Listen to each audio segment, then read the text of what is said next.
Hello, അപ്പോൾ ഇന്ന് വിഷയമായിട്ട് നമ്മളൊരു ഡേ ഇൻ മൈ ലൈഫാണ് ചെയ്യേണ്ടത്. അപ്പോൾ കാലത്ത് തന്നെ എണീറ്റിട്ട് മുടിയൊക്കെ ഒന്ന് സെറ്റ് ചെയ്ത് എന്നെ പോലെ എത്ര പേരുണ്ട് കാലത്ത് എണീറ്റിരിക്കുമ്പോൾ ചൈനക്കാരുടെ പോലെ ഇരിക്കുന്നത്. ഞാൻ കാലത്ത് എണീക്കുമ്പോൾ ചൈനക്കാരുടെ പോലെ ഇട്ടിരിക്കാറ്. പിന്നെ കുളിയൊക്കെ കഴിഞ്ഞപ്പോൾ അങ്ങനെ കുഴപ്പമില്ല. പിന്നെ പല്ലിച്ചു, അത് കഴിഞ്ഞ് പല്ലൊക്കെ കഴിഞ്ഞിട്ട് നേരെ കുളിച്ചു, അലക്കൊക്കെ കഴിഞ്ഞ് വന്നാക്കിയിട്ട് മുടിയൊക്കെ കോതി സെറ്റാക്കിയിട്ടുണ്ട്. അപ്പോൾ ഒരാൾ ഞാൻ കുളിച്ച് വന്ന സമയത്ത് എണീറ്റ് ഞാൻ അലമാരി തുറന്നപ്പോൾ അതിൻ്റെ വരെ വന്നിരിക്കട്ടെ മേക്കപ്പ് സെറ്റ് എടുത്ത് കളിക്കാൻ ഭയങ്കര ഇഷ്ടമാണ്. അപ്പോൾ അത് 8 മണിയൊക്കെ ആയപ്പോഴേക്കും ഏകദേശം അമ്മ അവിയൽ, സാമ്പാർ, മോരുകറി ഒക്കെ ഉണ്ടാക്കിയിട്ടുണ്ട്. ക്യാബേജ് ഉണ്ടാക്കാൻ പോകുന്നുള്ളൂ. അത് ഫ്രണ്ടിൽ ഞാൻ തുടക്കണേക്കാളും അമ്മ അവിടെ ഒന്ന് തുടക്കട്ടെ, കാരണം ജൂലി അവിടെയൊക്കെ ഇരുന്നിട്ട് ചെളിയായിട്ടുണ്ടാവും. അപ്പോൾ അങ്ങനെ അമ്മ അലക്കണേക്കാളും മുമ്പ് അങ്ങനെ തുടച്ചിടും. അങ്ങനെ എൻ്റെ അടിച്ചുവാരി തുടക്കം ഒരുവിധം കഴിയാറായിട്ടുണ്ട് കേട്ടോ. പിന്നെ എന്താ പറയുക, ഇത് കഴിഞ്ഞിട്ട് പിന്നെ പാറുവിനെ കുളിപ്പിക്കാനുണ്ട്. അമ്പലത്തിൽ എനിക്ക് പോകാൻ പറ്റാത്ത ദിവസമായിരുന്നു, അതുകൊണ്ട് തന്നെ പോകാൻ പറ്റിയില്ല. അപ്പോൾ അതേ പാറുവിന് കുളിയൊക്കെ കഴിഞ്ഞ് വിഷു ആയതുകൊണ്ട് പാറുവിന് കാലത്ത് നേരത്തെ കുളിപ്പിച്ചു.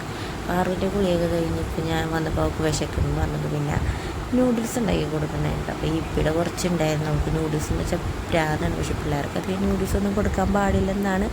എന്നാലും നൂഡിൽസ് എന്ന് പറഞ്ഞാൽ ജീവനായിട്ട് ഒരു വറ്റ് പോലും കളയാണ്ട് വയ്ക്കും. അങ്ങനെ നൂഡിൽസ് തിന്നു കഴിഞ്ഞിട്ട് ഉടുപ്പ് ഇടിച്ചിട്ട് ഉടുപ്പ് വരാനുള്ള അങ്കണക്കാണ്. പാറൂസിന് ഉടുപ്പിടാൻ ഒട്ടും ഇഷ്ടമല്ല കേട്ടോ. അച്ഛമ്മയുടെ വിഷു കൈനീട്ടം കിട്ടിയിട്ടുണ്ട്. പിന്നെ എനിക്ക് വിഷു കൈനീട്ടം നന്നായിരുന്നു കേട്ടോ അമ്മ. അപ്പോൾ അത് ഞാൻ അവൾക്ക് ചുമ്മാ അവൾക്ക് വിഷു കൈനീട്ടം കൊടുക്കുന്ന പോലെ കാണിച്ചു. അപ്പോൾ ആ കാശിന് വേണ്ടി ഞങ്ങൾ പുറകെ നടക്കുന്നതാണ് കാണുന്നത്. അത് കഴിഞ്ഞ് പിന്നെ പരിപ്പ് പായസം വയ്ക്കാൻ വേണ്ടി പരിപ്പ് വറുക്കേട്ടോ. അതൊക്കെ വറുത്തൊക്കെ കഴിഞ്ഞ് നമ്മളത് കഴുകിയിട്ട് കുക്കറിലിട്ട്, പക്ഷെ ചെറുതായിട്ടൊന്ന് പരിപ്പ് പായസം പാളിപ്പോയി. എന്താണെന്നറിയില്ല, പരിപ്പും പാല് കൂടിയിട്ടാണോ തേങ്ങാപ്പാൽ കൂടിയിട്ടാണോ പരിപ്പ് കുറഞ്ഞിട്ടാണോ എന്നറിയില്ല കേട്ടോ. കുറച്ച് കട്ടി ഉണ്ടായില്ല. നമ്മൾ ഉണ്ടാക്കി വന്നപ്പോൾ വെള്ളം പോലെ ചെയ്തു. ആദ്യമായിട്ടാണ് ഇങ്ങനെ കേട്ടോ. ഇതിന് മുമ്പ് നമ്മൾ പരിപ്പ് പായസം വെച്ചിട്ട് ഇങ്ങനെ ഇത്ര ഇതായിട്ടില്ല. തേങ്ങാപ്പാൽ കൂടിയതാണെന്നാണ് തോന്നണതുണ്ട്. പരിപ്പൊക്കെ വെന്ത് വന്നിട്ടും പക്ഷേ കുറുകണുണ്ടായിരുന്നില്ല കേട്ടോ നമ്മൾ തേങ്ങാപ്പാൽ വെച്ചിട്ട്. പിന്നെ അതേ പാറുവിന് നമ്മൾ ഇലയിട്ട് ചോറ് കൊടുക്കാൻ പോവാണ്ട. അതേ കറികളൊന്നും കൂട്ടില്ല, എന്നാലും ചുമ്മാ നമ്മളൊരു പേരിന് അങ്ങനെ അതൊക്കെ കഴിഞ്ഞ് ഞങ്ങളും കഴിക്കാനായിട്ടിരുന്നായിരുന്നു കേട്ടോ. പിന്നെ ഫുഡ് അടിയൊക്കെ കഴിഞ്ഞ് പിന്നെ വണ്ടി ചെറുതായിട്ടൊന്ന് കഴുകിയായിരുന്നു കേട്ടോ. അപ്പോൾ അത് കഴുകണോടത്ത് അവൾ വന്ന് ശല്യം ചെയ്തുകൊണ്ടിരിക്കുകയാണ്. പിന്നെ കുറച്ച് കഴിഞ്ഞപ്പോൾ ചേച്ചിയും പിള്ളേരൊക്കെ വന്നു. അപ്പോൾ ചേച്ചിയുടെ വിഷു കൈനീട്ടം കൊടുക്കണേട്ടോ കാണുന്നത്. അപ്പോൾ അത് വാങ്ങിച്ചെടുത്തിട്ടുണ്ട്. പിന്നെ നമ്മൾ വൈകുന്നേരം ഇതൊക്കെ കഴിഞ്ഞിട്ട് തൃശ്ശൂർ എക്സിബിഷൻ കാണാൻ പോകാമെന്ന് വിചാരിക്കുന്നുണ്ട് കേട്ടോ. അപ്പോൾ അതിന് നമ്മൾ ഒരു 5 മണിയൊക്കെ ആയപ്പോഴേക്കും റെഡി ആയിട്ട് 5 മണി 5:15 അതായത് ഒരാളിവിടെ ലിപ്സ്റ്റിക്ക് റാണിയാണ്. നമ്മൾ എന്ത് മേക്കപ്പ് ഇടുമ്പോഴും അവരുടെ സൈഡിൽ വന്ന് നിന്നിട്ട് അതൊക്കെ എടുത്തിട്ട് ഇങ്ങനെ എന്തെങ്കിലുമൊക്കെ ചെയ്തുകൊണ്ടിരിക്കണം. മേക്കപ്പാണ് ആളുടെ മെയിൻ ഹോബി ഇപ്പം. അപ്പോൾ വണ്ടി കുറച്ച് നാളായിട്ട് കംപ്ലൈൻ്റ് ആയിട്ട് കിടക്കണമായിരുന്നു. അപ്പോൾ അതൊക്കെ ഒന്ന് ബാറ്ററി ചാർജ് ചെയ്ത് അങ്ങനെ എന്തൊക്കെയോ സെറ്റപ്പൊക്കെ ചെയ്തുകൊണ്ടിരിക്കണേ എന്താ. പിന്നെ നാളെ എനിക്ക് വീട്ടിലോട്ടും പോകണം. അപ്പോൾ അത് നന്നാക്കണം. അങ്ങനെ നമ്മൾ റെഡിയൊക്കെ ആയിട്ട്, പക്ഷേ ഇന്നും ഇല്ലാത്തൊരു മഴ ആ ദിവസം തന്നെ വന്നായിരുന്നു. വൈകുന്നേരം ഞങ്ങൾ ഇറങ്ങണ നേരമായപ്പോഴേക്കും മഴ പെയ്യാൻ തുടങ്ങിയായിരുന്നു കേട്ടോ. പിന്നെ എക്സിബിഷൻ്റെ അവിടേക്ക് പിന്നെ പറയണ്ട. അങ്ങനെ നമ്മൾ ഒരുവിധം റെഡിയായി വണ്ടിയിലൊക്കെ കയറിയപ്പോൾ ചേട്ടൻ്റെ വണ്ടിയുണ്ട്. അപ്പോൾ ചേട്ടൻ്റെ വണ്ടിയിലാണ് നമ്മളെല്ലാവരും പോണത്.